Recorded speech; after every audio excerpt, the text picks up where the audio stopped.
The night I discovered my husband was having an affair, my world didn't just crack, it collapsed. At first, I thought I was imagining things, a strange feeling in my chest, a quiet voice in my mind whispering that something wasn't right. But nothing could have prepared me for the moment I saw them together. Because the woman sitting across from my husband, the woman laughing with him, touching his hand like she had every right to, was my own sister. And in that moment, I realized something terrifying. The two people I trusted most in the world had been lying to me for months. What they didn't know was that their betrayal would become the biggest mistake of their lives. My name is Alina, and for most of my life, I believed family meant loyalty. My sister Sophia and I grew up inseparable.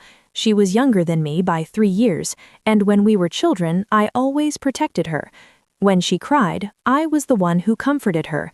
When she made mistakes, I was the one who defended her.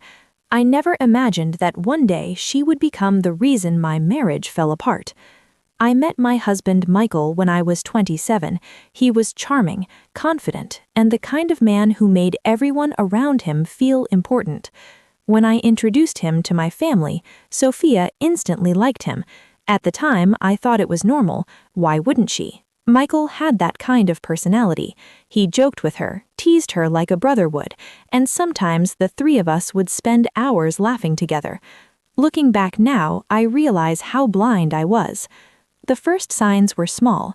Michael started coming home later than usual.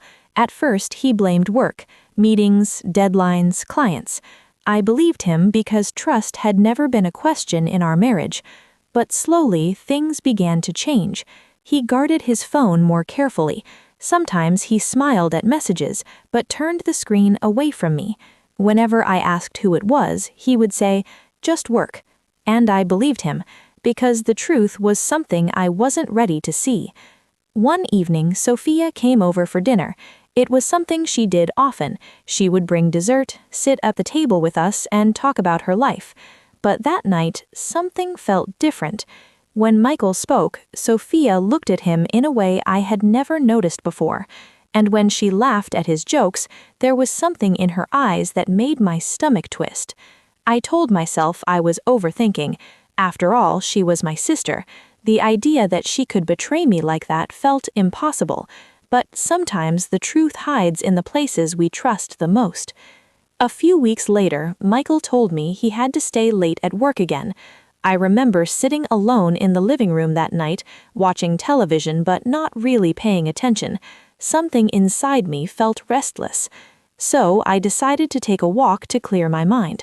I had no destination, I just walked. Eventually, I stopped near a small restaurant downtown, and that's when I saw them.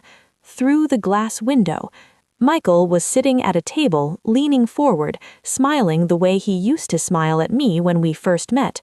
Across from him sat Sophia, my sister. They weren't just talking, their hands were touching across the table, and then Michael leaned forward and kissed her. For a moment, the world went completely silent. I couldn't breathe, I couldn't move. The man I loved and the sister I trusted had just shattered my life in a single moment. I wanted to run inside and scream at them, but something stopped me. Maybe it was shock, maybe it was instinct. Instead, I walked away quietly. That night, I didn't cry. I didn't confront them. I went home and waited. When Michael returned later that night, he kissed my forehead and said he was exhausted from work. I looked at him and smiled, and in that moment I made a decision.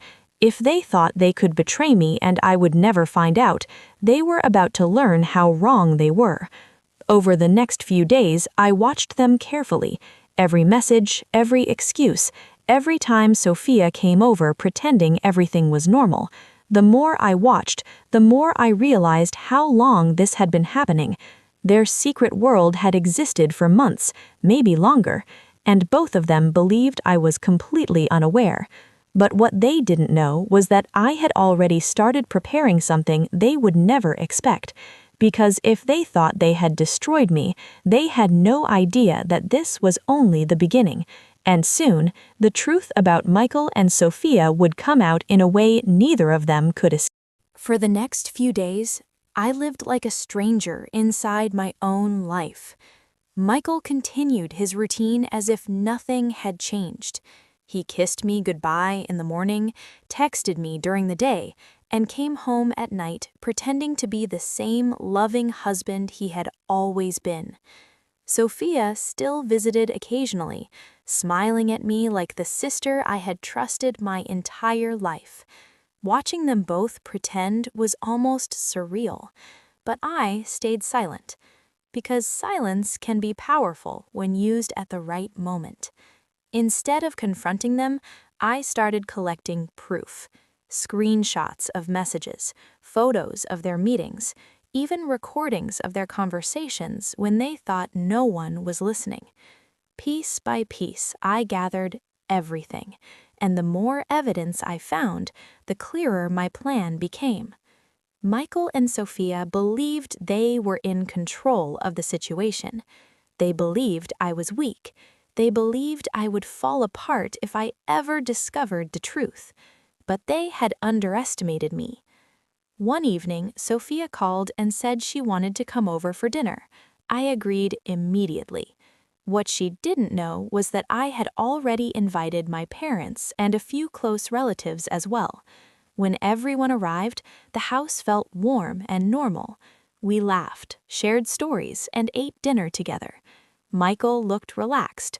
Sophia seemed completely confident. They thought their secret was safe. Then, after dinner, I stood up from the table. "I have something to show everyone," I said, calmly. Michael looked confused. Sophia froze. I connected my phone to the television in the living room, and then I played the first recording. Michael's voice filled the room. He was talking to Sophia, laughing about how easy it was to hide their relationship from me. The room went silent. My mother gasped. My father looked at Michael with disbelief. Sophia's face turned pale. Then I showed the messages, the photos, every piece of proof I had collected. By the time the final recording ended, the truth was impossible to deny. Michael looked like he wanted to disappear. Sophia couldn't even meet my eyes.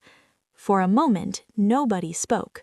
Then I finally said the words I had been holding inside for weeks. "You both thought I would never find out." My voice was calm, steady. But the truth always finds its way out. Michael tried to speak, but I stopped him. "There's nothing you can say that will change what you did." Then I turned to Sophia, the sister I had trusted my entire life. "I protected you when we were kids. I defended you. I believed you would always stand beside me." She started crying, but I felt nothing, because in that moment, something inside me had already closed the door on both of them. That night, Michael left the house. Sophia left with him, and for the first time in weeks, the silence in my home felt peaceful. The truth was, they thought they had broken me. But what they didn't understand was something far more important. Their betrayal didn't destroy my life. It revealed the strength I didn't even know I had. And sometimes the most painful endings are actually the beginning of a better